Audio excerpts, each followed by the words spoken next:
The end of the baseball season brings all sorts of emotions. Sorrow because another incarnation of the boys of summer are gone for good, excitement because the postseason looms, regret because you didn't see enough games this year and you won't be able to see any more until next spring.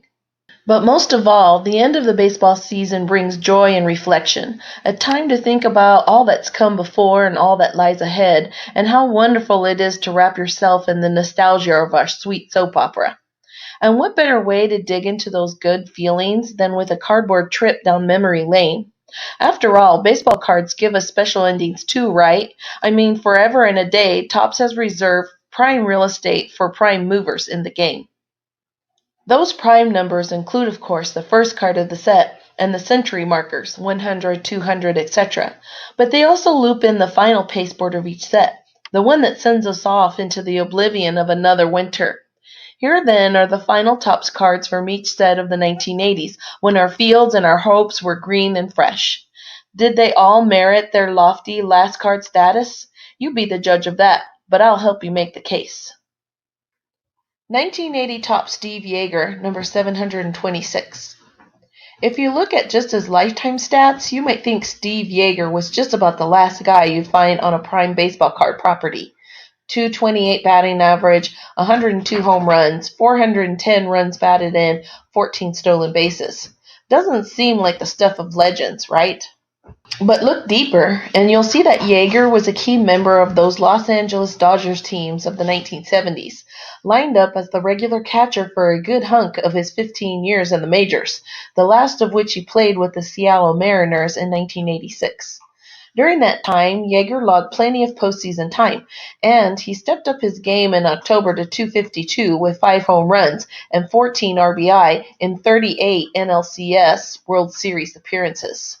It didn't hurt that Yeager was handling some tremendous Dodgers hurlers along the way, including 1979 National League Rookie of the Year Rick Sutcliffe, and would fold in award winners Steve Howe and Fernando Valenzuela in 1980 and 1981.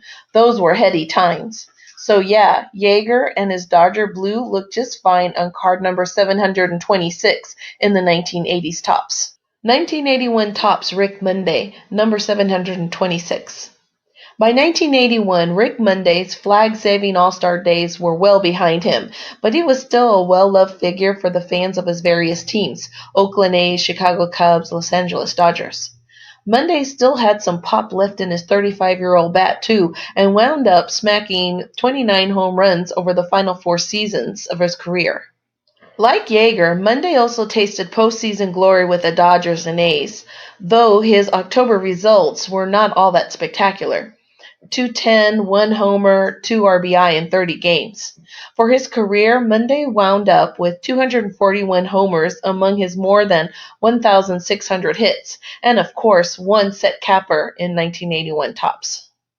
1982 Topps Frank Tanana, number 792.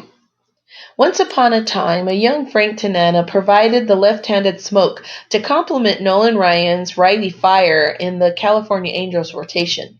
Indeed, the future looked bright for the Phenom in the mid-1970s when he reeled off a string of top 5 Cy Young finishes. Then came injuries, off-field problems, sinking performance, and bouncing from team to team.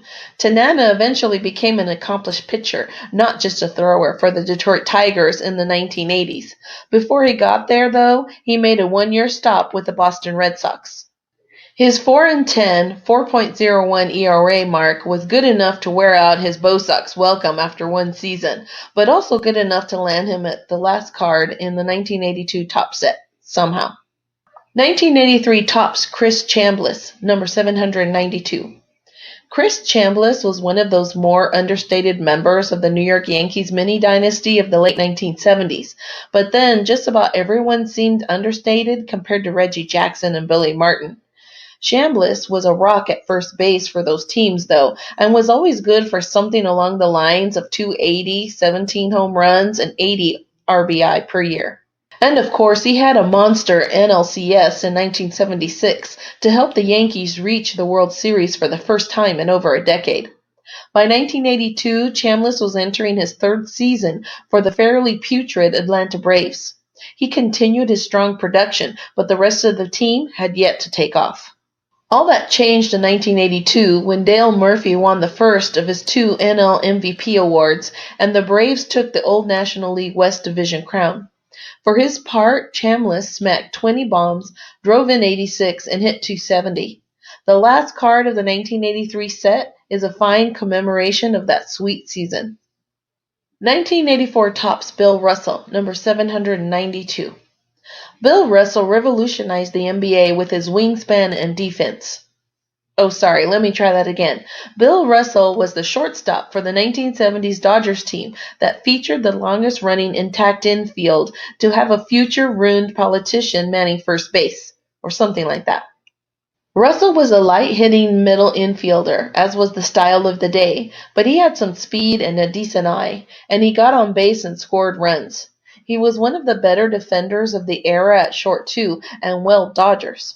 Considering that 1983 was Russell's last year as the mostly regular shortstop and that LA won the National League West that summer, the last card treatment in the 1984 Topps set seems just fine. 1985 Topps Darrell Evans, number 792. The 1984 Detroit Tigers were one of the greatest teams of the modern era and walked virtually unchallenged through the regular season. The ALCS against the Kansas City Royals, and the World Series against the San Diego Padres. That Tigers team was loaded with stars like Alan Trammell, Lou Whitaker, Jack Morris, Lance Parrish, and Kirk Gibson, not to mention Hall of Fame manager Sparky Anderson. One of the chronically unsung heroes of that squad was first baseman Darrell Evans. Granted, the 37-year-old hit .232 with only 16 homers that summer, but he bounced back with 40 dingers in 1985. Topps never lost faith in the first baseman with a solid but overlooked Hall of Fame case of his own, and he landed on this final card of the 1985 set.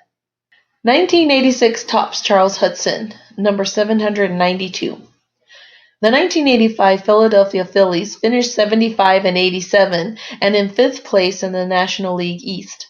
26-year-old right-hander Charles Hudson made 26 starts among his 38 appearances. He finished the season at 8-13 with a 3.78 ERA, effectively ending his prospect status. It was all an exercise in spectacular mediocrity, which I suppose made Hudson a strong candidate for the prime spot in the 1986 Topps set, the cardboard embodiment of spectacular mediocrity. Topps bit and granted Hudson the last lot. 1987 Topps Checklist, number 792. After a milquetoast offering in 1986, Topps cranked up the time machine and the design outrage factor to bring back the wood grain borders for the first time since 1962. Generally, collectors loved or hated the cards, with the preponderance following towards the former chasm. So how did Topps cap off one of their capstone sets? Maybe with a member of the 1986 World Series Championship New York Mets? Or perhaps with one last rookie prospect? Nah, they went with full-on collector hate, a checklist featuring cards number 661 to 792. 1988 Topps John Tudor, number 792. I tell you what, John Tudor was the man in 1985. That season, as the St. Louis Cardinals tore off towards the historic matchup with the Kansas City Royals in the World Series, Tudor went 21-8 with a stupid 1.93 ERA and 10 shutouts among his 14 complete games. The next season, he slipped to 13-7, 2.82 ERA. Very good, but not spectacular. In 1987, Tudor was limited to 16 starts, but went 10-2 with a 3.84 ERA. So even with limited appearances after 1985, Topps' decision to cap their 1988 set with Tudor wasn't terrible. It looked much better after Tudor combined to go 10-8 with a nifty 2.32 ERA between the Cards and the Dodgers that season. 1989 Topps Rafael Santana, number 792. Rafael Santana came to the major leagues in 1983 with the St. Louis Cardinals, then signed as a free agent with the New York Mets before the 1984 season. He was going to man shortstop for a decade or more as the Mets reeled off championship after championship. That didn't quite pan out, but Santana was in the hole when the New York Mets took the World Series in 1986, led by stalwarts like Darryl Strawberry, Dwight Gooden, Lenny Dykstra, Gary Carter, and Keith Hernandez. Santana was an old prospect, though, and the Mets traded the 29-year-old to the crosstown New York Yankees before the 1988 season. The youngster hit .240 with 4 homers, 38 RBI, and a single stolen base that summer, but he was the Yanks' starting shortstop. So yeah, Topps made him their last card of the entire decade. Inspiring. Like our video? Then like our videos and subscribe to our channel. www.wildbuilder.com